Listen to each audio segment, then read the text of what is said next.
Baik, selamat sore semuanya. Kembali lagi bersama saya Dr. Benny Wulur SH Makes.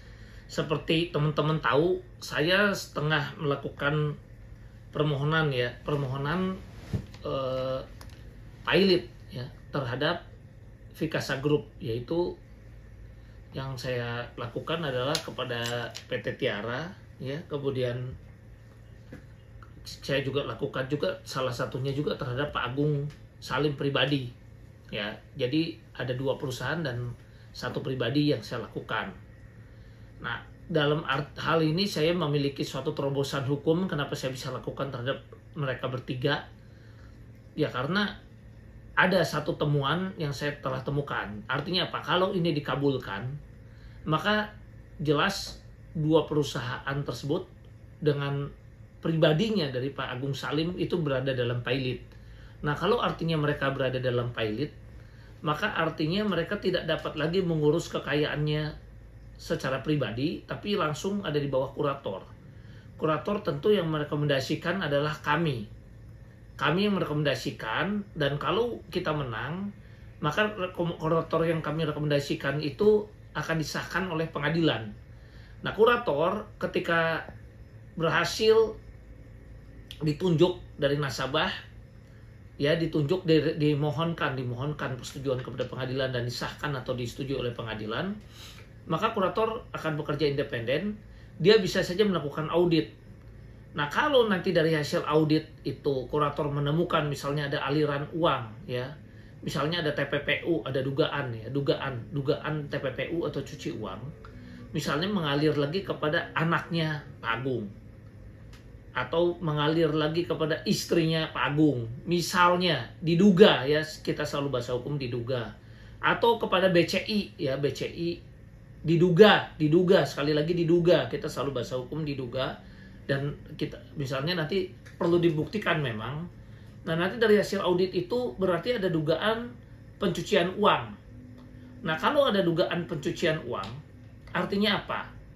Ya artinya kurator bisa melakukan gugatan lain, maka harta yang di BCI, di anaknya atau di istrinya bisa dimohonkan ke pengadilan, dan dalam 60 hari sejak dimohonkan wajib ada putusan. Nah, kalau putusannya dinyatakan itu ada budal pilot, maka harta-harta tersebut bisa kembalilah dibagikan oleh melalui penetapan hakim pengawas juga. Kurator bisa melakukan pembagian ya, harta pilot tersebut. Jadi kurator bisa melakukan bertahap juga untuk pembagian harta pilot kepada para nasabah. Nah, yang jadi masalah ada dugaan jebakan Batman ketika diduga kuat ada nasabah-nasabah yang dirangkul, kemudian harus menandatangan ke suatu perusahaan, seolah-olah jadi terikat di suatu perusahaan itu, maka dia tidak lagi bisa nanti melaporkan pidana dan tidak bisa lagi melakukan tuntutan-tuntutan apapun karena terikat. Bahkan nanti dibilangnya belum jatuh tempo dan sebagainya. Ini kasihan. Jadi diduga kuat adanya serangan dugaan-dugaan dari Vikasa Group ya, dengan menerapkan seolah-olah ada itikat baik ya. Misalnya nanti ada perusahaan X misalnya yang bilang nanti bisa mengikat mereka semua. Padahal kalau nanti ternyata ada dugaan TPPU atau cuci uang terhadap perusahaan X itu, maka malahan kurator bisa melakukan gugatan lain-lain ya untuk menarik aset itu masuk ke dalam pilot. Kemudian pidana. Ya, kita bicara soal pidana. Saya seorang doktor hukum pidana juga. Saya juga sama. Ya. Beberapa dugaan investasi saya juga laporkan pidana. Nah, ketika putusan pidana itu dilakukan, maka putusannya kemungkinannya besar. Jadi bedanya pidana dengan kepelitan apa? Sekarang begini, diduga kuat, ya kita selalu bicara bahasa hukum. Bos atau perusahaan Vikasa Group ini kan udah jadi tersangka semua. Nah, polisi tentu ketika mencari aset, dia hanya bisa mencari aset terbatas waktunya karena terbentur dengan masa penahanan. Artinya apa? Kalau masa penahanan polisi itu 20 hari, bisa diperpanjang 40 hari. Jadi 60 hari ya. Nah, taruhlah diperpanjang lagi 30 hari sampai 120 hari karena ancaman hukuman lebih dari 9 tahun ya. Jadi 120 hari misalnya ya. Tapi kan polisi harus segera limpah kepada jaksa. Kalau enggak lepas demi hukum. Artinya ketika orang sudah ditahan kemudian polisi cari aset, ketemunya tidak maksimal, itu kemudian dilakukan penyitaan oleh polisi, diteruskan kepada jaksa, jadikan bukti, maka biasanya polisi ya tidak mencari aset lagi. Nah, yang jadi masalah aset-asetnya diduga kuat kan masih banyak yang belum disita. Nasabah yang kena ini triliunan. Nah, itu bagaimana? Kan begitu, ya. Nah, ini yang saya mau jelaskan. Nah, kemudian bagaimana haknya dengan yang tidak lapor pidana? Nah, putusan itu bisa seperti contoh first travel di tingkat kasasi, seperti kita tahu itu malah disita oleh negara, ya. Jadi untuk negara. Itu sangat tentu akan membuat sedih para korban. Kemudian bisa juga dikembalikan kepada yang lapor saja. Ya, kemudian bisa juga dibagikan kepada seluruh korban. Contohnya di Indosuria ada jurisprudensi, ya, diduga itu nanti kita lihat sama putusannya itu dikembalikannya bukan kepada seluruh nasabah. Nah, tapi kemudian yang jadi masalah lagi di dalam putusan tersebut, jaksa nanti akan kebingungan juga untuk membagikan. Karena yang tidak puas karena belum lapor polisi kalau putusannya hanya dikembalikan kepada korban bisa melakukan gugatan perdata. Ketika para nasabah ini melakukan gugatan perdata, maka aset-aset yang tadinya mau dibagikan kepada jaksa bisa terhenti menunggu putusan perdata inkrah dulu karena ada sita jaminan misalnya dari yang melakukan gugatan perdata PMH. Nah, Anda bisa bayangkan ini bisa nunggu sampai berapa tahun lagi. Karena mungkin tidak rela dong yang perdata kalau misalnya putusannya ya dikembalikan kepada korban. Nah, jadi sehingga kalau banyak yang menjanjikan bisa selesai lewat pidana itu diduga kuat juga masih panjang. Kemudian yang putusan pidana juga kalau dikembalikan kepada seluruh korban atau seluruh nasabah, kembali lagi ada dugaan jaksa akan kebingungan karena tidak ada biayanya untuk umumin di koran, untuk melakukan lelang, untuk membagikannya, cara membaginya yang kecil dulu atau yang gede dulu, apakah itu diatur secara detail dalam putusannya.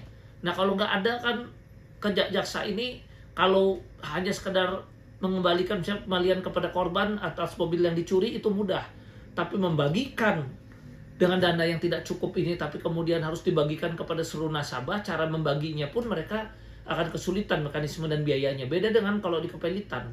Kepelitan itu udah ada mekanismenya, kurator bisa mengajukan permohonan untuk biaya kepelitan yang nanti akan disetujui oleh hakim pengawas. Dan bedanya lagi kalau di pidana mencarinya itu waktunya terbatas, yang tadi saya bilang karena terbentuk masa penahanan. Kalau kurator enggak, ya sekarang kita udah dapat asetnya, kemudian minta penetapan hakim pengawas dibagikan, dan ada beberapa aset yang kurator lihat bisa lewat penetapan going concern dijalankan dulu, ya sambil usahanya jalan, sambil nanti hasil usahanya dibagikan. Ada juga yang mungkin minta penetapan hakim pengawas yang tidak produktif dilelang, naik dan dibagikan kepada korban. Kurator pun masih bisa melakukan pencarian aset dengan waktu yang tidak terbatas.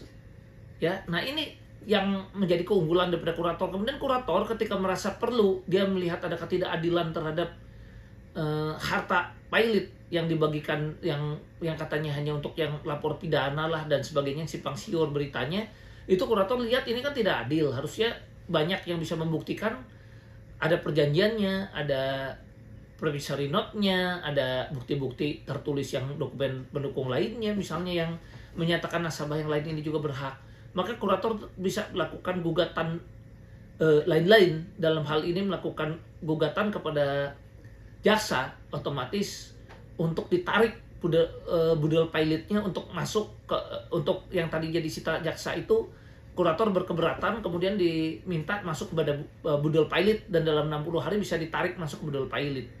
Sehingga kalau itu kita berhasil, ya kasihan yang lapor pidana jadinya juga harus ikut aturan lex specialis darurat legis generali ini. Dan diduga kuat, yang kita takut, yang kita khawatir diduga kuat, ya diduga kuat adanya oknum-oknum yang bermain, kita nggak tahu dari mana. Ya tahu-tahu nanti diduga kuat misalnya ya diomongin ya hartanya cuma segini, silakan bagikan. Nah, dibagikan harta tersebut ternyata nggak cukup. Masa dari nasabah Vikasa diduga kuat ini aja akhirnya cuma dapat sendal jepit, kan nggak fair. Ya akhirnya makanya kami mati-matian mencoba mempilotkan. Jadi banyak disebarin justru kalau pilot dibalik. Ya, nasabah ini hanya dapat sendal jepit atau kursi meja. Padahal kalau dengan sarana pilot ini kurator bisa bekerja maksimal. Dia bisa melakukan audit ya dengan menunjuk tim audit yang independen, kemudian mencek aliran dananya segala macam, dan diduga kuat kalau memang ada aliran dana TPPU yang menyangkut ke keluarga-keluarga atau perusahaan-perusahaan lain yang diduga kuat masih ada hubungan dengan dua perusahaan dan satu pribadi ini yang sekarang sedang dimohonkan pilot ini bisa dilakukan, maka itu akan menjadi pintu masuk dari kita untuk mendapatkan maksimal. Kita nggak tahu berapa yang bisa dibagikan kepada korban yang diduga kuat. Saya yakin dan saya optimis ya, itu akan jauh lebih baik ya, sekalipun itu dari putusan pidana. Karena yang tadi saya bilang, kalau dipidana kan terbatas ya untuk nyari asetnya dan berpotensi juga digugat segala macam. Tapi kalau pembagian udah melalui kepailitan, kurator itu kalau ada gugatan perdata ada apapun, kurator bisa bahkan bisa menyurati hakim-hakim di pengadilan perdata untuk menghormati putusan pilot ya, karena pilot itu sifatnya lex specialis derogat legis generali, jadi dia didahulukan. Nah ini yang saya bilang. Nah kenapa dari pihak Vikasa Group atau dua perusahaan dan pribadi Pak Agung Salim ini diduga kuat juga mati-matian melawan all out ya, kalau memang pilot ini menguntungkan mereka, tentu mereka akan mendukung. Bahkan mungkin di dalam jawabannya tidak menolak. Mungkin di dalam jawabannya dari Pak Agung Salim, kalau dia merasa, loh ini kalau kita dipilotkan malah nguntungin kita nih, kita jadi bisa lari, diduga bisa lari dari tanggung jawab dengan bilang silakan nasabah tinggal dapat sendal jepit. Mestinya dia di jawabannya bilang oke dong, setuju saja. Tapi dia menolak ya, all out, dia menolak mati-matian supaya tidak pilot. Artinya apa? Dia sadar juga kalau ini berhasil, maka ini akan membahayakan grup Vikasa ya, diduga kuat akan membahayakan dua perusahaan plus satu pribadi yang kena. Dan tentunya kalau ada perusahaan-perusahaan lain yang terkait atau pribadi-pribadi yang lain terkait, yang mungkin kurator pun bisa melakukan laporan dugaan pencucian uang dan dugaan untuk segera menarik aset-aset yang ditemukan itu, dilakukan gugatan dan lain untuk masuk ke bodol pilot, maka mereka khawatir. Makanya mati-matian lah mereka fight, bertarung, karena mereka tahu kurator yang direkomendasikan dan kurator tunjuk bukan yang bisa didikte oleh mereka, tapi kurator yang independen karena direkomendasikan oleh nasabah. Ya, artinya saya membuktikan dengan kemarin kami memang dikalahkan karena kurangnya dukungan nasabah dan kurang viral. Karena menghadapi hal seperti ini memang saya sadar no viral no justice. Maka saya mengharapkan dengan adanya YouTube ini maka bisa dibantu diviralkan dan minta dukungan seluruh nasabah supaya juga menyurati kepada Hakim Agung yang mengadili perkara ini, karena kami masih kasasi, supaya mendukung permohonan kami ini, karena ini juga demi kepentingan klien saya umumnya, khususnya memang, tapi tentu juga untuk kepentingan nasabah lain umumnya, karena hasil yang didapat bisa maksimal. Kita harus bersatu, jangan tercerai-berai. Nah, melalui YouTube ini saya sudah jelaskan secara detail kenapa menurut kami melalui kepilitan harus berjalan, dan kenapa saya bilang kalau memang ini menguntungkan daripada dua perusahaan dan mungkin pribadi dari Pak Agung Salim sendiri, tentu mereka tidak akan menolak ya, jawaban-jawabannya itu tidak akan mengirim lawyer. Ya kalau perlu mereka antepin aja biar putus first take misalnya, atau tanpa kehadiran mereka. Tapi mereka melawan kan, mereka mati-matian menolak.